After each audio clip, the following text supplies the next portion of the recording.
Oke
ya, salam total organik.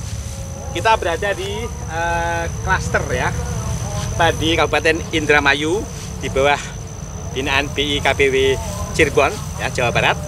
Hari ini kita akan panen 1 hektar, di mana kita akan melakukan suatu pengukuran 1 hektar. Kita coba langsung ke 4 varietas, yaitu varietas Batutan, Ciherang, SP12 dan Bawor ya, masing-masing 1/4 hektar. Nah, ini luar biasa. Demplot ini akan kita hitung ya. Dalam satu demplot sekaligus kita coba 4 varietas. Nah, ini luar biasa. Baru kali ini kita adakan suatu gebrakan yang luar biasa. Ini adalah cara bagaimana kita bertani di tengah kondisi perubahan iklim global ya, yang tidak menentu ya. Kadang hujan, kadang kering ya. Hari ini alhamdulillah, walaupun di sini sedikit kekurangan air, hasilnya secara kasat mata bisa kita lihat luar biasa ya. Walaupun nanti akan kita hitung ketepatannya berapa. Oke. Jadi insya Allah padi integrated eco farming, pertanian terintegrasi berbasis MA11 dengan teknologi Biosolidium, Smart Biosolidium MA11 ini akan memperbaiki tanah sekaligus akan meningkatkan kondisi pertanian. Jadi panennya naik, namun konservasi tanah tetap tidak kita tinggalkan. Karena teknologi ini kita sebut namanya Biosolidium pertanian terintegrasi MA11. Insya Allah hasilnya bagus.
Terima kasih. Jadi untuk program pertanian organik ini tentunya alhamdulillah kita sudah mengembangkan di hampir 22 kabupaten kota yang ada di Jawa Barat. Jadi pertanian masa depan adalah di pertanian organik menurut saya. Kenapa? Karena pertanian tanaman pangan harus berkelanjutan. Ada dua hal yang abadi di dunia ini. Yang pertama adalah perubahan, yang kedua kebutuhan pangan. Ternyata untuk mengembangkan pangan ini perlu 6M. Satu adalah sumber daya manusia. Faktanya banyak sekali saat sekarang anak-anak muda yang kurang meminati sektor pertanian tanaman pangan. Banyak sekali. Makanya Pak Gubernur sudah merencanakan program petani milenial. Insya Allah itu sudah dipublish, sudah berjalan walaupun belum cepat. Karena kita masih dalam proses yang berkelanjutan. Yang kedua adalah pembangunan pertanian juga perlu didukung oleh money. Perlu modal perbankan, alhamdulillah.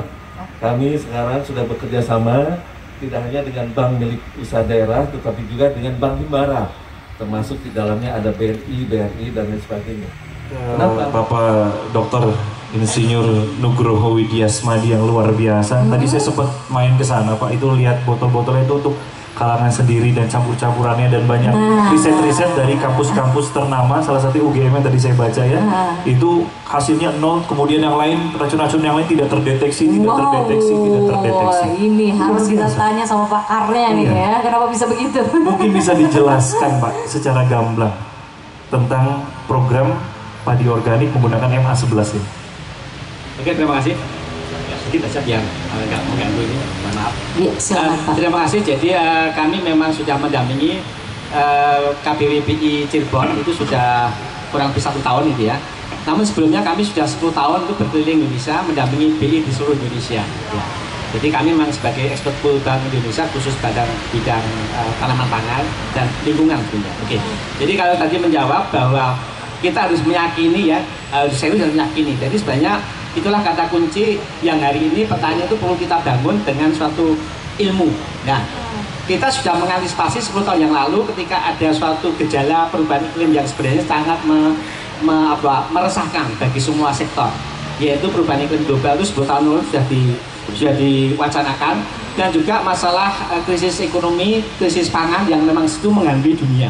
Sehingga 10 tahun lalu yayasan kami dan Gajah Mada University itu mencoba membuat riset, dan alhamdulillah kami temukan beberapa temuan yang luar biasa, di mana kita menemukan namanya mikroba alfalfa atau MA11 yang tadi disebutkan.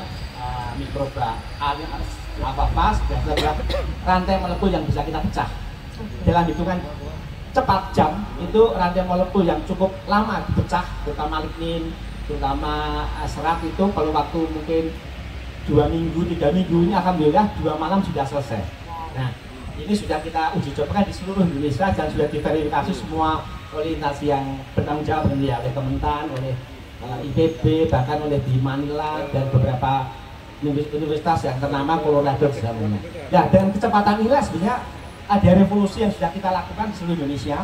Jadi dengan hitungan cepat petani bisa mampu membuat sistem pertanian organik yang bisa bergerak dengan lebih kuat lagi. Ditambah dengan standar kami di seluruh Indonesia, kita punya 5 standar pertanian organik.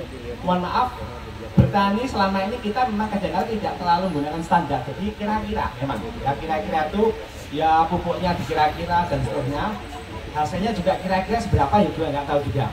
Kalau bagus juga nggak tahu alasannya kenapa. Kalau gagal juga nggak tahu kenapa alasannya, karena nggak ada standar. Nah, alhamdulillah kita sudah mengeluarkan 5 standar. 5 standar itu sekarang dipegang oleh petani binaan kami di seluruh Indonesia, terutama binanya BI dan juga Pemda yang sudah mengikuti. Yang pertama adalah standar limbah mentah. Nah, standar limbah mentah itu berapa nilainya itu ada. Kita punya namanya alat ukur, ini halameter manual.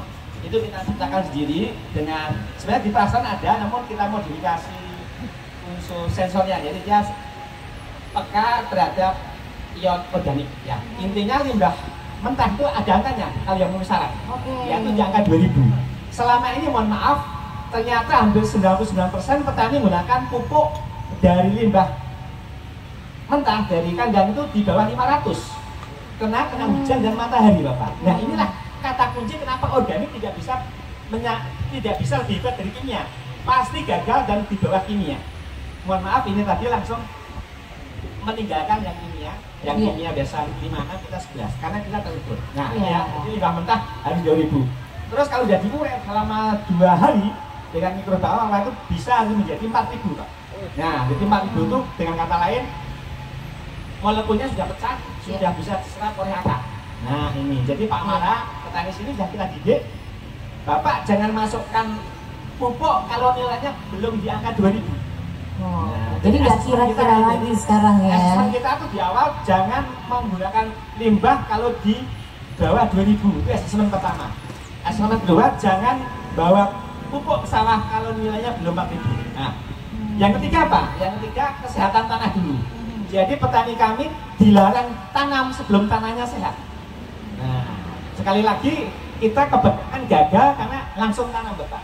Jadi tanahnya banyak virus, patogen macam-macam, langsung tanam, masalahnya di kemudian hari kayak bom waktu. Dasarnya tanah itu. Ya, nah, berapa tanah sehat? Ini mohon maaf, postulat kami sudah akan digunakan WHO, yaitu 1 gram tanah harus terisi 100 juta mikroba.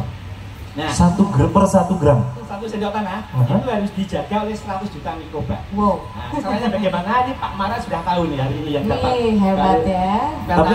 Petaninya di. Tapi mengetahui itu pakai kira-kira atau memang ada hitungannya? Bukan, gini kalau itu dia ada satu langkah. Tanaman 1, 2, 3 itu harus dipenuhi. Nah, tadi poin-poin yang tadi dipenuhi dulu ya Pak ya. Otomatis kalau dia dipenuhi itu angka tadi akan tercapai gitu ya. Oke. Kita tidak akan mungkin dong meminta petani suruh menghitung mikrobanya. Nggak kelihatan Tapi susah kita Pak. memaksa petaninya untuk melakukan satu step-step yang sudah kita tetapkan. Ya itu step, insya Allah sudah. Yang Diharapkan terakhir adalah kesuburan tanah. Ada 2, kesuburan saat vegetatif sama generatif. Nah, di vegetatif itu tanah harus minimal di 1000. Terus saat dia mulai sini bunting ya, bunting itu ya sekitar umur 2 bulan itu harus di angka 2000. Jadi artinya begini, petani dilarang nanam, kita belum boleh kita belum boleh kita izinkan nanam di sawah kalau tanahnya itu belum di angka 1000. Bapak tahu nggak kira-kira tanah sebelum kita tanam itu hanya 100 Bapak. 100. Jadi kurangnya 900. Kalau di angka untuk gunting ini kurangnya 1900. Mana Pak Mara? Mana? Pak Mara, Nah, boleh lambaikan tangan. tanahnya berapa dulu Pak? Enggak, tanahnya dulu. Tanah hara dulu ya, ini sudah bisa naik. Nah, dari 500 cuma 500. Padahal standar kami 2000. 2000. Nah, dia sudah tahu standarnya. Nah, menuju ke proses dari 500 atau 600 ke 2000 berapa langsung lama? musim tanam pertama Pak, ini tanam pertama. Jadi dari kimia total ya dari semi lah saya nggak tahu di mana-mana. Tadi langsung kita totalkan langsung. Tapi gini tanya, ukuran ini kuncinya Bapak. Selama ini memang kita tidak pernah mengukur, jadi memang akhirnya pandangan awal bahkan teman-teman kami di IPB segala macam kalau berorganik itu perlu waktu 1 tahun 2 tahun ya karena memang tidak pernah diukur. Iya. Yes, oke, correct. Inilah kita buat revolusi dengan Bank Indonesia. Hari ini kita bergerak terus. Kita bisa di kantor kok kalau salah-salah. Tapi demi kebaikan kita bangun bersama-sama. Jadi kami terus merisetkan kontak ini, jadi terus berkembang terus. Tapi paling tidak hari ini sudah kita buktikan dengan biaya yang sangat murah. Karena apa? Limbah kita ambil dari belakang rumah. Ya gitu ya, gratis Pak ya. Enggak. Terus biaya obat tidak ada. Kita total tidak ada pestisida kimia, nggak ada, semuanya nggak ada. Jadi bisa direduce hampir 70% Bapak. 70% Artinya 200%. Ya. Biasanya. Ini tidak pernah ada dalam dunia ekonomi manapun. Oh, Kenapa? oke. Karena persoalannya pembangunan ekonomi kita melawan hukum alam hari ini Pak. Yes, correct Pak ya. Melawan. Kenapa? Ya hari ini terjadi banjir, ledakan penyakit, terjadi bebel kancing. Itu adalah kita melawan hukum alam sehingga alam sebenarnya bereaksi. Tapi kalau ini sebenarnya kita gunakan energi alam Bapak. Nah, energi kita murah. Namanya bioekonomi. Jadi hari ini Pak Jokowi sudah katakan kita harus berkembang menuju ke pembangunan bioekonomi karena semua murah. Bahkan tiap manusia pun menyumbang kesuburan tanah ini, satu orang bisa sekitar setengah hektar Pak. Urinnya sama limbah padatnya Pak. Itu dari orang sekarang bisa Pak? Orang bisa. Walah. Jadi kita nanti kalau pupuk subsidi terpotong atau nggak ada, mandiri. Ini Pak Amara sudah mandiri sebenarnya. Hanya belum tersistem ya, karena memang semua belum mendukung. Ya, oke, saya kira gitu. Iya. Jadi kita punya 5 standar. Kenapa ini berhasil? Karena saya ulangi, standar limbah, standar pupuknya, standar tanah sehat, standar kesuburan tanah. Ya, gitu. Tapi Pak Nugroho, yang sudah dilakukan ini apakah di wilayah Indonesia ini ada Pak Nugroho lain yang sedang melakukan ini? Atau? Betul, jadi kayak Pak Mara itu adalah harapannya BIPW KBW Cirebon. Beliau akan mereplikasi di semua tempat, saya kira. Oke. Ya, artinya kami membangun petani-petani itu dengan ilmu, dengan ilmiah, sehingga inilah harapannya ilmu itu akan berkembang unlimited, ya bisa diperbarui lagi, bisa seluas mungkin. Saya kira itu harapannya. Jadi nanti sudah Pak, artinya petani-petani bilang kita ya kayak Pak Amar itu seluruh saja. Jadi tidak bergerak. Ya karena memang kita memang itu tuntutan. Betul. Ya tuntutan untuk mandiri dan alam ini sudah terlalu rusak, harus kita recovery, ya perbaikan yang cepat tadi. Wah, luar biasa. Kan tadi Pak Bakti juga bilang datang dari NTT ya Pak kalau nggak salah. NTB. Ya? NTB. Baru dari NTB. Iya, betul kan? Berarti berkeliling benar memberikan sosialisasi ini yang terbaik untuk petani-petani di Indonesia khususnya ya Pak ya. Baik, sehat terus Pak ya, biar bisa keliling terus memberikan ilmu-ilmunya. Terima kasih Bapak. Baik, terima kasih. Tadi kita sudah dari Provinsi Jawa Barat, Pak Dadan menyampaikan bahwa dukungan betul-betul mendukung bahwa Gubernur. Baik, ini sudah kita terima penjelasan yang luar biasa, tapi tadi sempat disinggung Pamara mana Pamara? Pamara mana? Pak, boleh kita berbagi sedikit Pak? Petani Pengalaman ya, petani andalan itu tahap setelah petani milenial. Iya loh, kan tahap-tahapannya ada. Pak Mara? Boleh saya minta mikrofon, ada lagi di belakang? Nah, ada Pak, ada. Ada, tenang Pak. Sudah ada? Boleh diserahkan Mas Fajar. Ganggu ngopinya dulu Pak ya. Bagi anak-anak ngopi udah ya. Pak Mara, apa kabar Pak? Alhamdulillah sehat. Bisa nggak Pak berbagi pengalaman kita nih Pak? Kita juga pengen dengar Pak. Berbagi pengalaman bagaimana mengelola lahan 1 hektar ini dengan 4 varian padi yang berbeda dengan bimbingan Bank Indonesia dan juga Pak Nugroho dan pemerintah Provinsi Jawa Barat serta Food Station. Bagaimana Pak pengalamannya Pak? Kalau pengalaman saya yang berbeda dalam pengelolaan budidaya padi ramah lingkungan atau organik di kelompok kami, ini memang setelah kami mendapat bimbingan dari BI baru mulai terbuka dan semangat. Memang kita beda Pak, pembimbingan atau istilahnya depot-depot yang sudah dilakukan oleh perusahaan saprodi organik. Nah, yang diberikan oleh BI ini berbeda Pak. Pertama, saya mendapatkan ilmunya dulu Pak melalui pelatihan-pelatihan yang diberikan oleh khususnya Pak Profesor Nugroho yang ditugaskan BI mungkin untuk mendampingi kami Pak. Kami dikasih ilmunya dulu untuk mengolah kompos organiknya bagaimana, kemudian harus cara mengukur berat tanahnya juga kita diajari, cara membuat N organik, P organik, K organik, itu kami diajari semua gitu di awalnya. Nah setelah kami mengetahui ada ilmunya, baru kita coba praktekkan dengan depot ini gitu Pak. Nah alhamdulillah kami yakin karena kita udah tahu ilmunya gitu Pak. Jadi perlakuan organik yang selama ini diketahui oleh para petani konvensional umumnya, organik itu kotor, susah, harga jualnya juga sangat mahal, tapi susah jualnya, gitu Pak. Itu jadi momok atau istilahnya apa? Satu hambatan juga buat petani untuk beralih ke organik. Namun alhamdulillah setelah mendapat bimbingan dari BI melalui Pak Profesor Nugroho yang mendampingi kami, memberikan pelatihan dulu bagaimana cara mengolah kompos yang benar atau membuat supervokasinya, kemudian membuat POC atau memanfaatkan limbah-limbah yang ada di sekitar lingkungan kami. Ternyata dibuktikan dengan depot ini nggak kalah Pak dengan petani-petani konvensional yang ada di sini. Bahkan kami bisa membuktikan panenan hari ini meningkat lebih dari 50% 50%, Pak. Dari sebelumnya, Pak? Dari meningkat sebelumnya. 50%. Biaya yang dikeluarkannya menurun berapa persen, Pak? Sementara biaya yang produksi yang kami lakukan dengan metode pendampingan dan cara pengolahan limbah sendiri jauh lebih murah, karena kita bisa memanfaatkan juga kita bisa berkolaborasi dengan peternak lain yang menghasilkan kotoran yang selama ini kadang-kadang menjadi sampah terbuang dengan sia-sia. Kita ada ilmunya, kita olah, ternyata jadi pupuk yang sangat bermanfaat buat petani organik gitu, Pak. Berarti Pak Mara ini sebenarnya nggak punya binatang ternak sendiri ya? Justru kerjasama dengan petani ternak ya? Saya kolaborasi dengan kelompok ternak yang ada di Desa Kerasak, Desa Jati Sawitelor juga.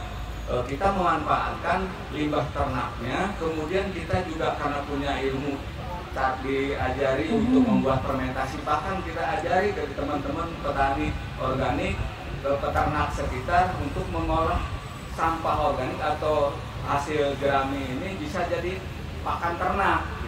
Benar ya Pak, prosesnya cepat ya, dengan MA11 ya Pak ya? Cepat, terbukti. 1 minggu jadi. 1 minggu jadi katanya Pak Nugroho ya? Kita proses fermentasi, lokasi super dari peningkatan haranya yang tadinya cuma 500-600 setelah diaplikasi Bokasi Super yang sudah difermentasi melalui produk Total Organic MA11 ini, haranya meningkat di atas 1.500. Ini Pak Mara sudah berapa lama Pak menjadi petani, Pak? Kalau saya bertani sih dari tahun 2015, baru nyoba cuma 100 batak, itu pun juga nyewa lahan punya mertua. Oke, kemudian baru bertemu, istilahnya mendapatkan hidayah lah ya. Maksudnya ya, bertemu dengan ilmu-ilmu yang diberikan Pak Nugroho itu berapa tahun, Pak? Ya, setelah 2015 saya mulai mencoba bertani dengan ramah lingkungan, sampai sekarang kita memang komit. Poktan Sri Makmur 3 itu dari dulu, dari awal berdiri saya ditunjuk sebagai pengurus Poktan. Program kegiatan saya dari hulu ke hilir, dari kegiatan ramah lingkungan. Jadi, berarti Bapak sejak 2015 memang sudah ramah lingkungan atau sebelumnya masih belum organik? Sudah ramah lingkungan, jadi total bahkan ada yang baru setengahnya dulu mengurangi penggunaan pupuk sintetis kimianya, kemudian kami terus buktikan yang melepas penggunaan pupuk sintetis kimia, pestisida kimianya gitu, buktikan dengan penggunaan produk-produk yang direkomendasi melalui informasi yang kami dapat, yang produk-produk ramah lingkungan bisa buatan sendiri atau beli saprodi yang sudah berlisensi organik. Berarti sebelum 2015 sudah jadi petani kan? Sudah. Nah, itu berapa lama Pak? Dari awal Bapak menjadi petani pertama kali? Orang tua sebetulnya petani. Oke. Jadi 2012 saya mulai belajar bertani. Oh, 2012. Kemudian saya diangkat sebagai ketua kelompok. Saya pernah juga menjadi mitra penyelia mitra tani di Kementerian. 2017 saya berhenti jadi mitra, kemudian saya jadi pengurus kelompok tani. Tapi arah kegiatan saya terus mencoba konsep yang kita kembangkan di seluruh Indonesia. Kami punya gerakan namanya Indonesia Total Organik. Nah, ini Bapak kalau buka di Google, saya kira sudah mulai Bapak bisa lihat gerakan ini kita kita bangun bersama petani-petani yang memang itu secara teknis kita mampu bertani total organik. Apa rahasianya? Terukur, Mas. Nah, terukur tadilah kata kunci Bapak bisa berjalan step by step, tidak masuk jurang. Nah, jadi Bapak jelas navigasi Bapak itu ada. Jadi Anda kalau bertani tanpa navigasi, Bapak tahu di depan gunung, tabrak. Bapak tahu jurang, masuk jurang, selesai. Itu tanpa navigasi. Kita punya 5 navigasi, Mas. Dari awal sudah jelas. Pupuk tidak boleh dipakai, limbah tidak boleh dipakai kalau belum 2000. Nah, benar nggak? Agar 2000 kenapa? Benahi kandang dulu. Jangan sampai kotoran itu limbah kena hujan dan matahari. Nah, itu katakan gini Pak Deden. Jadi nanti penyuluh-penyuluh itu revolusi dari kandang dulu, Pak. Jadi membangun bertani organik Indonesia Total Organik, revolusi dimulai dari kandang. Benahi kandang dulu. Saya kira banyak kandang Tapi secara teknis kalau bicara masalah kualitas pupuk standar kami tidak diatur syarat, Pak. Kandangnya di luar, kotorannya kena air dan macam-macam. Kalau kami punya alat ukur baik itu digital manual maupun smart digital real time, itu kalau diukur di bawah 500 karena sudah terionisasi, sudah kropos. Nah, itu Bapak Dede. Jadi nanti dan cara ini mudah kok. Jadi artinya pastikan kandang diikuti dengan unit pengeringan. Tidak boleh ada sinar matahari, lantainya juga keras. Sudah, sepanjang itu terpenuhi, kita akan cek mesti di atas 2000 Pak. Nah, sepele. 70 tahun kita merdeka, salah semua. Saya bilang Pak Dirjen, Pak ini bukan pupuk organik. Loh yang benar Pak? Yang benar bahan pupuk organik Pak. Yang akan ada bantuan pupuk organik. Terus saya mata anggarannya Pak ini kalau ada orang usil Bapak kena Pak. Kenapa? Ini bukan Pak, karena rantainya itu masih rantai panjang, masih polimer. Jadi nggak bisa dikatakan pupuk. Kalau pupuk itu sudah bisa diserap oleh siap pakai ya. Siap pakai diserap oleh pori-pori akar. Nah ini masih polimer, masih rantai panjang. Ya apa yang benar Pak Bro? Saya keputar. Yang benar bahan pupuk organik. Nah, kalau sudah kita demo posting 80%. Nah inilah ini sepele, tapi membawa Indonesia itu jalan di tempat. Ini Pak Deden mungkin tahu. Mungkin beliau sudah berapa tahun di dinas ya, tapi organik kita sudah jalan di tempat. Nah, tapi begitu kami masuk dengan standar ini, berubah total Pak. Sehingga Pak Mara yang tadinya menyimpan pupuk di luar, dia sekarang sudah mengamankan harta karun itu. Harta karun. Harta karun, betul. Urinya dikumpulin rapat-rapat, padahal juga karena dia tahu, karena pakai holder dulu. Nah, oke ya. Jadi inilah alat navigasi kita Pak. Gitu Mas ya. Jadi milenial saya kira akan mudah menyerap knowledge ini, karena saya tahu minimal cepat sekali Pak. Jadi dengan 5 standar saya kira 2000, 4000, 100 juta mikrobar per gram tanah, terus angka di tanah harus di angka 2000. Sudah, angkanya nggak sulit, mudah. Itulah yang mengamankan kita sampai 11 ton ini. Insya Allah tanam kedua bisa 12. Rekor kita 24 ton per hektar hari ini Pak. Ya, rekor kita. Ya. Jadi artinya apa? Artinya di sini bertani organik makin lama makin baik. Sudah nggak bisa dibantah siapapun. Bertani kimia makin lama makin hancur. Itu fakta hipotesis yang sudah tidak bisa di apa-apa. Jadi kita sekarang sepakat jamaah merubah dunia ini lebih baik dan melakukan hal yang sederhana 5 standar tadi. Jadi jangan khawatir Mas ya. Belajar saja ke Pak Mara, insya Allah nanti kami juga akan bergerak terus dengan Bank Indonesia. Artinya pusat-pusat ini sudah jadi, Mas sudah jadi percontohan. Bapak bisa langsung belajar aja sama Mbak tadi, Mbak yang milenial tadi ya. Di mana belajar ya di sini sudah. Saya kira nanti tanya saja ke Pak Mara atau nanti bisa komunikasi dengan siapa saja yang pernah kami latih dan mudah. Pak Mara saja yang sebenarnya bertani organik baru tahu, oh yang namanya bertani organik seperti itu no? Ya. Jadi Pak Mara tadi kan dia sudah jagonya organik di Indramayu ya. Begitu masuk salah semua Pak. Ini Pak Mara aku karena standarnya menurut saya. Jadi sudah benar organik, namun tidak terukur gitu aja. Jadi makanya kita banyak sedikit membantu bagaimana agar terukur dan aman dari sampai panen. Gitu, saya kira gitu ya. Nanti belajar bisa di Alzheimer di Bank Indonesia kalau kita tahu. Oke, terima kasih. The last question saya kira ya. Iya, boleh tepuk tangannya yang sangat luar biasa untuk ketiga narasumber. Jadi ini kan bentuk terintegrasi. Ada jerami, ada limbah. Nah, jadi nanti persoalannya tadi Pak Mara sudah cukup kritis. Pak, saya sebelum tanam kedua, saya sudah berkoordinasi dengan para peternak. Ini kegiatan ini belum pernah dia lakukan sebelumnya. Tapi begitu kami berikan ilmu, otak dia berputar. Jadi dia berpikir jangan sampai dia selesai tanam kebingungan pupuk. Nah, persoalannya sistem ini nggak pernah dibangun dengan benar di Republik ini. Jadi saya kira tugas-tugas Pak Kepala Dinas penyuluh bagaimana mengawinkan pertanian dan pertanian itu semaksimal mungkin. Saya yakin Jawa Barat sumber sapi cukup melimpah. Namun ketika kita bicara pupuk tidak ada. tidak siap gitu lah. Nah ini sebenarnya persoalannya bagaimana regulasi kebijakan itu membangun konsep terintegrasi tadi secara masif dan implementatif. Saya kira kami sudah mencoba di Bali, NTB ada regulasi yang mendapat bantuan sapi harus memproduksi superbokasi. Ya tuntutannya mudah, dikumpulkan di dalam satu lumbung namanya lumbung pupuk organik. Nah itulah, nah di situ berarti apa?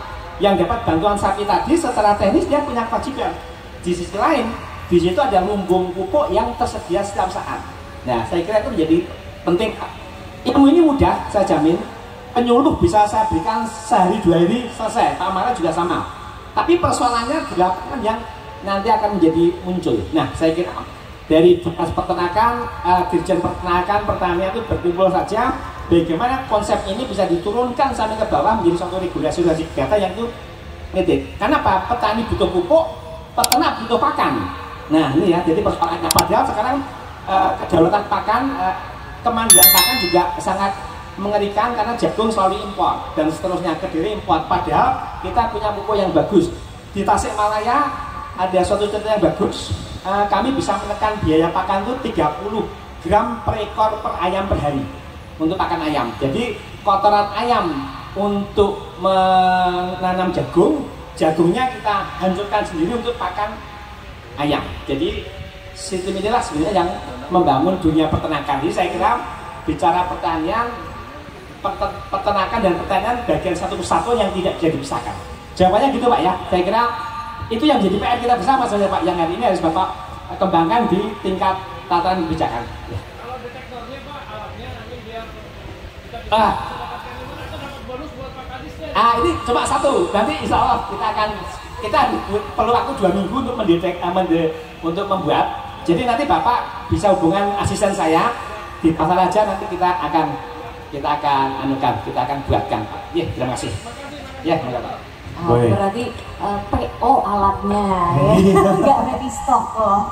Memang butuh proses ya. Betul. Selanjutnya, Pak Jian, ini di Roho, kurang lebih 600 hektaran Pak. Bagaimana caranya mereka free tanah yang terendam air laut itu? Terima kasih Pak Askin ya dari P4S ya. Jadi sebenarnya begini Pak, kata kunci daripada pertanian organik itu adalah menghidupkan tanahnya dulu Pak. Nah, benar Pak ya. Tadi kan jasa sampaikan standar nomor 3 adalah 1 gram tanah harus ada kehidupan 100 juta mikroba minimal. Itulah konsep bahwa bertani itu di atas kehidupan. Jangan sekali-kali bertani di atas kematian. Nanti orangnya ikut mati juga. Hari ini kita mati pelan-pelan. Oke. Kenapa mati pelan-pelan? Mbak, kita umur kita 100 tahun. Hari ini kita umur kita 60-70 tahun. Maaf, 30 tahun kita dipotong oleh makan yang tidak sehat. Itu tidak bisa ditolak, siapapun mengatakan yes. Kenapa? Pola makan kita terus semakin lama semakin tidak terkontrol. Itulah polutan-polutan yang mengeraskan ginjal, hati, dan seterusnya. 30% kita terpotong. Jadi usia kita hanya 30. Kembali lagi Pak Asikin ya. Jadi Pak, kami paling ekstrim Pak. Bertani itu sebenarnya Pak, media apapun bisa. Ya, kami bahkan di Jawa Tengah, begitu di Pantai Samas, di Pantai Krakal, di Pantai Selatan itu Pak ya, Jawa Tengah, itu kami punya lahan bawang merah di pantai Pak. Yang tadinya itu pantai itu panas, sekarang menghijau. Kenapa? Karena memang nutrisi yang kita berikan pada akar itu memang sesuai dengan standar kami tadi Pak. Nah, jadi media itu apapun bisa. Dan di situ ada kehidupan mikroba di zona perakaran. Jadi nanti Bapak-bapak nggak usah khawatir, yang namanya pantai itu bahkan yang pengalaman kami yang nggak pernah suket teki saja tidak pernah tumbuh, itu bawang merah tumbuh. Hanya salinitasnya kita perhatikan, jangan sampai lebih dari 20% gitu aja. Karena terlalu garam, ya memang mikroba kami nggak bisa hidup. Tapi pengalaman kami tambak untuk udang, perbaikan tanah, recovery untuk dasar kolam tambak Pak ya, itu salinitasnya di 15% luar biasa, masih oke. Jadi mikroba masih bisa mendegradasi atau menyuburkan dasar tambak, kolam tambak itu menjadi plankton hidupan. Jadi sama kalau Bapak pantainya masih salinitasnya masih di 20%, bisa nggak ada masalah. Hanya kalau nanti roobnya laut masuk, ya mungkin salinitasnya harus dicek dulu Pak. Ya. Terus di Jawa Barat kami masuk pertama di Sukaning, bener, di Tasikmalaya. Pak Deden tadi katakan di Sukaning. Sukaning juga sama prestasi kita, begitu masuk di 12 ton sampai 14 ton. Sukaning, terus di Garut, terus di Subang, terus ini masuk di Indramayu. Jadi nanti bapak-bapak yang ada di Jawa Barat, ya, untuk kebutuhan EMA 11 itu kita tidak jual di umum, kita tidak berdagang EMA 11. Saya memberikan ilmu EMA 11 memang. Ya, soalnya tulisan di situ untuk kalangan sendiri. Iya. Pak mau cari dimanapun tidak pernah ada sih. Nggak bisa ya Pak ya, nggak bisa sembarang. Jadi bapak harus berilmu dulu, baru nanti mendapatkan garansi biaya produksi dan di mana saja. Lab produksi EMA 11 di Jawa Barat ada di Bandung.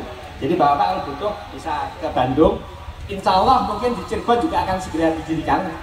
Ya, kita doakan saja. Ya, amin. Semoga didirikan. Terus nanti juga di Tasik itu tahun depan sudah disiapkan labnya. Jadi nanti para petani akan mendapatkan EMA 11. Siapa yang membuat EMA 11?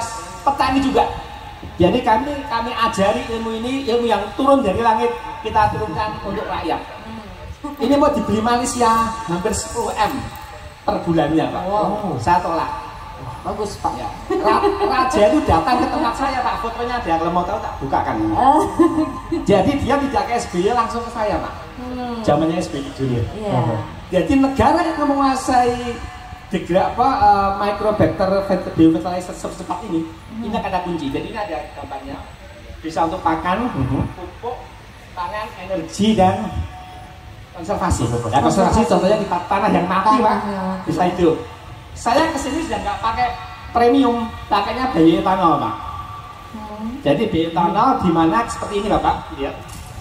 Ini Pak Mara, tolong jeraminya jangan dibakar kayak gitu lagi. Karena jerami Bapak kalau dikonversi ke daging nilainya 3 kali pagi Pak. Tuh, ini contohnya ini adalah jerami yang kita fermentasi akan jadi pakan sapi, namanya Superfit. Itu sudah dicampur dengan EMA 11 berarti? Sudah, ya, sudah kasih ini. Jadi bekatonya, jeraminya kita cacah lembut, kita fermentasi 7 hari akan jadi pakan. Di Kobe, saya ngajari masyarakat Kobe itu sapi yang untuk harga masa itu yang enak. Yang itu enak makannya banget. ya kayak gini saja. Oh iya, cukup itu aja, nggak ada campuran. Jadi kalau Pak Mara itu per bulan 1 hektar untungnya 10 juta padi ya. Tapi kalau ini jerami dimakan sapi untungnya 30 juta Pak. Wow. Kalau dikonversi ke daging. Jadi mohon maaf itu cara salah mensyukuri nikmat Tuhan. Iya. Dengan membakar itu. Jangan dibuang. 1, mempercepat global time change. 2, membunuh biota laut dan menghantam kita dengan virus. Dan ini seperti ini yang terjadi Pak. Betul. Jadi saya kira kita harus berubah total 100 derajat terlalu juga untuk konsep paradigma pertanian baru. Itu mutlak, ini bukan pilihan, ini harus wajib ain hukumnya Pak. Fardu ain ya. Fardu ain. Global climate change ini adalah biangkeroknya kita sendiri, bukan siapa-siapa. Sebenarnya jadinya jadi zero waste gitu, nggak ada yang dibuang ya Pak ya. Betul. Semua berputar. Jadi gitu kalau ya. namanya sispa itu sapi terintegrasi padi. Betul. Jadi ini pupuknya untuk padi, jeraminya untuk sapi. Iya. Jadi saya katakan from zero to zero. Betul. Biayanya Rp0. Nah, hanya tenaga saja.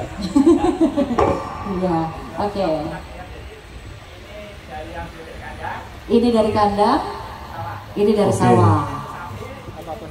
Iya, tukeran ya Pak ya. Tangan kiri dari kandang ya untuk sawah, tangan kanan dari padi untuk Padi kandang. sawah, betul. Oke, ini tidak kita buktikan di Indonesia, hampir di seluruh bidang kami kita buktikan. Jadi ini jawaban untuk menghadapi perubahan dunia yang begitu mencengangkan. Betul. Jawabannya ini. Jadi Betul, kita betul. sudah tidak boleh bermain-main dengan emisi CO2 lagi. Itu sudah harus dihentikan mestinya. Betul. Kalau diterus-teruskan hancur kita. Game over. Sekian. Baik, terima kasih luar biasa. Luar biasa. Membuka mata kita semua bahwa pemanasan iklim global ini memang lebih berbahaya, Berbahaya dari yang sekali. kita hadapi saat ini ya. Betul. Terima kasih Pak Pak Sigit Nugroho, sudah Pak puas dengan Dayat, Pak jawabannya Deden. ya. Oke. Pak Ajat. Silakan Pak Ajat. Duta Petani, saya kira ini juga Duta Petani kan ini kan juga menyuarakan juga ya. Betul. Jadi begini Mbak Putri ya. Jadi kami sudah punya lab di seluruh Indonesia itu 43 jumlahnya, hampir di seluruh provinsi. Lab produksi EMA11. Mitra kami adalah Bank Indonesia. Jadi yayasan ini memang satu-satunya mitra dengan BI dan juga dengan Pemda setempat. Nah, kami dalam 5 tahun terakhir bergerak cepat memang. Kenapa? Karena kita berinovasi, Bapak. Menginovasi sesuatu yang hari ini dipandang petani jalan di tempat. Kenapa organik jalan di tempat? Satu, organik tadi adalah kotor. Ya. Organik adalah lama, Pak. Organik adalah banyak tenaganya dan hasilnya juga nggak seberapa. Oke, ini yang harus kita bedah. Jadi kami hampir 12 tahun lalu mencoba memahami kesulitan yang ada di masyarakat. Nah, hari ini mungkin dengan Pak Mara bercerita saja ya, organik yang kita berikan cepat. Beliau seminggu, sebenarnya seminggu itu terlalu lama Pak. Karena mohon maaf, memang limbahnya belum terkondisikan. Sebenarnya 2 malam saja sudah bisa. Oke, saya beri karena itu Pak Mara pemula. Ya seminggu saya kan sudah bagus. Artinya sudah cepat Bapak. Tenaga tidak ada, karena Pak dia hanya prosesnya hanya sekali saja. Yang proses lama mungkin Pak Dian tahu ya, selama 3 minggu itu membolak-balik tiap 3 hari. Mikroba kami adalah semi anaerob. Dia tidak terlalu tutup dan tidak terlalu harus terbuka. Jadi udara sedikit boleh, oksigen sedikit juga boleh. Tidak dikedapkan atau tidak terlalu harus isi oksigennya. Untuk proses pengendapan itu ya? Hanya sekali saja tutup, 2 hari selesai. Nah, ini tercepat di dunia Pak, nggak main-main ini. Ini kalau orang Jepang, ini artinya bokasi itu bahasa Jepang Pak. Saya diundang oleh Profesor Mosinto, itu mitra saya dari Nagoya University. Ini saya namakan bukan bokasi, super bokasi. Karena di Jepang 10 hari Ibu. Ada 2 hari dia mengakui yang namanya mikrobanya kami itu dasar. Buktinya dia bisa mengembangkan asparagus di Kobe itu cukup 1,5 kali hampir 2 kali. Jadi yang namanya super bokasi beliau sebenarnya terhadap apa yang inovasi yang kita temukan. Jadi cepat gitu ya. Jadi cepat, tenaganya tidak ada, terukur. Nah ini kata-kata kunci terukur. Kenapa Pak Mara bisa keluar 11 ton? Dia tidak bim-salabim, tidak hanya bermodal berharap saja, tapi memang ada assessment. Assessment 1, assessment 2, 3. Assessment langkah kedua tidak boleh dilakukan kalau assessment 1 tidak lolos. Dia tidak boleh membawa limbah kalau limbahnya di bawah 2000. Pernah saya larang pertama-tama Pak marah sama Pak, ini limbah tidak dipakai semuanya karena hanya 500. Nah, ini ceritanya Pak Marah gitu. Dia sakit hati Pak, ini nggak main-main Pak, kali-kali BI punya standar seperti itu. Kalau nggak 500 nggak bisa. Saya laporan ke BI, dia bilang ini gagal. Kenapa? Bapak nggak siap. Ngeri Pak. Disiplin Pak ya? Ya ngeri sekali Pak, itu saksinya banyak itu. Karena sekarang mainan bukan kira-kira begitu aja. saya tinggal pulang, dia kerja keras Pak, sesuai dengan standar. Jadi 3 hari 5 hari, akhirnya luar biasa. Dia bisa bangkit tadi. Nah, dari assessment itu. Jadi artinya terukur. Nah, jadi sebenarnya sangat mudah hari ini. Jadi gitu Pak Deden ya. Jadi jangan khawatir nanti penyuluh-penyuluh Bapak akan cepat mentransfer knowledge. Ya, oke. Jadi ilmu ini sangat mudah. Jadi yang sulit ketika kita menemukan mikrobanya memang. Jadi insya Allah 5 standar itu bisa dilakukan dengan mudah karena terassessment dan aman. Aman tuh panen mesti tercapai. Kalau Bapak Ibu percaya seperti ini, Anda akan bisa merebus air dengan cepat karena Bapak tahu 100 derajat itu mendidih. Oke?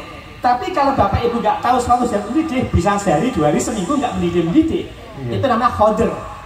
Nah, di pertanian, maaf, sebelumnya kita tidak punya holder, Pak. Terus kira-kira terus semuanya. Mohon maaf kalau saya ngomong ya tunjukin saja lah. Tapi dengan tahu holder, tanah harus di 1000. Ya mudah. Dicek kok 500, genjot saja. Seminggu selesai keluar 11 ton, memang itu kodernya. Ketika air 100 derajat mesti mendidih. Jangan ditolak, kalau sudah 100 derajat. Tapi jangan mengharap mendidih kalau hanya 30 derajat. Nah, itulah koder. Hari ini mohon maaf kami merevolusi ini cepat sekali. UGM, IPB merapat dengan ilmu ini dan saya kira kurikulum akan berubah total dengan Dan guru-gurunya ya kayak Pak Mara, nanti kayak PPL-nya Pak Deden sebagai guru kira-kira. Dan mahasiswa saya juga mau menyesuaikan, karena kalau nggak menyesuaikan tertinggal dengan petaninya. Betul. Oke, saya kira itu saja. Baik, terima kasih Pak Nugroho. Selanjutnya Pak Dadan. 100 tahun, karena makanya organik. Hari ini kita 60 tahun batuk-batuk, pilek sudah selesai. Tahun 60 tahun, karena apa? Genetik kita semakin lama semakin lemah. Jadi kromosom mbah kita ternyata jauh lebih dahsyat dari kita hari ini. Ya, termasuk tanaman sama. Jadi tanaman-tanaman kimia, mohon maaf nanti kena BBM aja, perubahan iklim yang cukup drastis ya, kemarau panjang, hujan lebat, langsung hancur Pak. Karena apa? Dia langsung busuk. Tapi dengan berorganik, ini cek, dinding sel kita tebalnya 2-3 kali Bapak. Jadi kalau beras kita biasanya langsung dicek aja kelihatan 3 hari dia masih utuh. Di Magic Jar, ibu ini tapi tahu. Kalau kalian kimia itu semalam atau hari pagi dimasak, sore sudah ledeng, kekuning-kuningan, daunnya apa? Sudah jelas itu nggak usah dibantah. Saya yakin karena itu ada organofosfat dan organoklorinya. Nah, itu residu kimia dan pestisida kain. Nah, oke, jadi high risk. Jadi sekarang, mohon maaf, bertani organik yang saya tunjukkan, saya pengalaman di Aceh terakhir, bawang merah kami terendam 2 kali Mas. Masing-masing terendam itu 3 hari Mas, 2-3 hari terendam di Aceh, di Aceh besar. Masih tetap panen. Nah, bawang merah saya di Nganjuk juga sama. Artinya apa? Kenapa masih panen? Karena dinding sel kita tebal Pak. Ya kayak nenek moyang kita akhirnya. Nanti insya Allah dengan total organik, berasnya Pak Mara ini bisa meningkatkan lagi umur usia kita. Ya, bisa belajar langsung Mas. Kalau Mas orang Indramayu ya belajar langsung ke Pak Mara juga bisa. Nanti saya sebentar lagi ke penyuluhnya Pak Deden juga bisa. Tapi bisa buka di Ansa Vision di YouTube. Nah, YouTube itu banyak praktis di seluruh Indonesia ada di situ. Memang belum semuanya masuk, tapi dari Sabang sampai Merauke ada hanya belajar komoditas. Tidak hanya padi ya Pak ya, bisa mangga, bisa kopi, cengkeh, pala, semuanya komoditas. Karena kita tidak berbicara komoditas, berbicara pemuliaan tanah. Ketika tanah mulia, tongkat kayu dan daun ditancap di tanahnya, itu lagunya pes-pes akan terjadi. Ya, jadi apapun bapak-bapak di sini ada petani kopi, petani horti, petani apapun bisa, asal 5 standar tadi dicapai Pak. Nah, itu insya Allah. Itu Mas ya, Ansa Vision. Itu, nih, Ansa Vision, maka.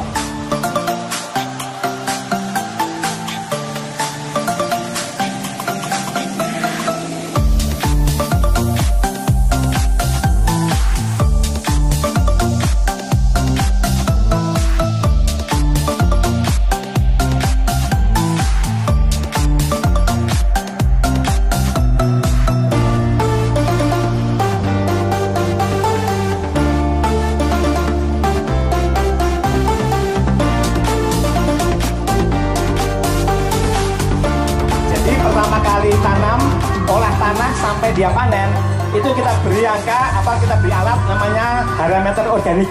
Nah, ini adalah kita beri sensor bisa mengontrol ion-ion organik di mana standar angka tanah harus dijaga di angka 2000. Nah, perkembangan selanjutnya nanti insya Allah akan kita siapkan dengan smart eco farming di mana petani tidak usah datang ke sawah ngontrol di mana angka 2000, cukup dengan HP. Ya, HP ini petani bisa ngontrol dimanapun dan kapanpun. Ketika tanah di bawah 2000 maka kita genjot lagi sampai 2000. Dan ini buktinya sudah luar biasa, kami terapkan di seluruh Indonesia. Pencapaian angkanya, peningkatannya dengan kontrol yang bagus tadi ya bisa meningkat sampai 200%. Ya. Rata-rata di sini 6 ton per hektar. Alhamdulillah tadi di Ubin hasilnya sekitar 10-11 ton. Jadi ini luar biasa dengan biaya yang sangat murah. Ya, biayanya bisa sampai hanya berkisaran 5 jutaan, 3,5 juta, berarti menekan biaya sampai 70%, hasilnya biaya sampai 200%. Nah, intinya apa? Intinya adalah menggunakan resources yang ada di sekitar lingkungan kita, yaitu limbah ternak, pupuk padat dan cair, dan terkontrol dan terukur. Ya, itu aja. Oke, mungkin sekedar penjelasan.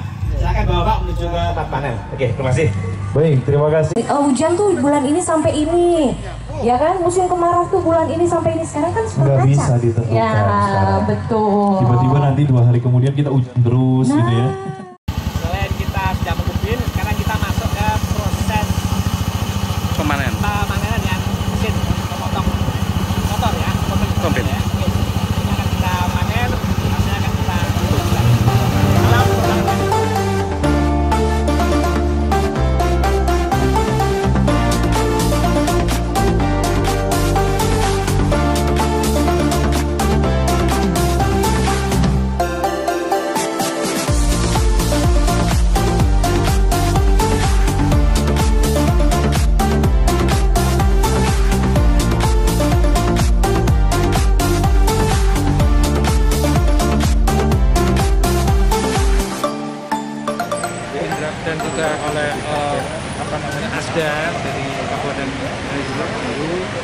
Indramayu ini adalah lumbung pangan. Daerah lumbung pangan tidak hanya Jawa Barat tapi nasional. Nah, kami melihat bahwa sustainability atau sifat berkelanjutan dari pertanian lumbung pangan padi di sini itu mungkin kedepannya perlu untuk diperbaiki. Karena apa? Karena masifnya penggunaan pupuk-pupuk kimia. Pupuk kimia itu adalah mendegradasi kualitas tanah secara berkelanjutan. Oleh karena itu, kemudian di sini kami hadirkan tentunya melalui BI Cirebon, Profesor Nugroho, ahli pupuk organik dengan MA 11-nya untuk mengenalkan cara pertanian organik yang akan menjamin, insya Allah akan menjamin perbaikan mutu tanah secara berkelanjutan. Ini full organik? Ini full organik total. Karena prinsip dari Profesor Nugroho adalah yang namanya organik itu full total, nggak boleh di mix dengan kimia. Nah, ini buktinya adalah dari sekitar tadi ya antara 5-7,5 ton per hektar, satu kali treatment menjadi 10-11,5 ton per hektar. Dan kemudian dari sisi biaya hanya sekitar 30% dari kalau biaya dengan pupuk kimia. Jadi ini ada sifat sustainability, mutu tanah yang bagus dan kesejahteraan bagi petani yang lebih terpelihara. Serta ketika labelnya adalah organik, maka kesempatan petani untuk mendapatkan harga yang lebih bagus di pasar itu jauh lebih terbuka. Bagaimana untuk dari BSI ini untuk menjamin produk organik ini bisa pemasaran lebih mudah gitu bagaimana? Nah, oleh karena itu Pak Bakti dan teman-teman BI Cirebon juga memikirkan dari sisi produksi, namanya lemparan pasar distribusi. Salah satu yang diundang adalah station food station dari BUMD dari DKI. Tapi itu hanya salah satu. Karena sekali lagi tetap ini memang harus diperhatikan betul. Jadi jangan sampai panen yang begitu berlimpah nanti pasar yang tidak bisa menyerap dengan baik atau kemudian timingnya menjadi kacau sehingga nanti harga turun. Ini memang selalu kalau Bank Indonesia itu selalu memikirkan harga di dua sisi. Satu sisi konsumen, satu dari sisi produsen. Dua-duanya harus menguntungkan bagi konsumen, menguntungkan bagi produsen. Oleh karena itu tolong bantu kami untuk pasar atau yang di tengah ini spread antara harga konsumen dan harga produsen itu adalah terpelihara tapi tipis, tidak boleh terlalu tinggi itu ya. Terima kasih banyak ya. Tentunya terima kasih sekali lagi kepada Komisi 11 ya. Ada tambahannya dari Pak Haji? Ada tambahan dari Pak Haji?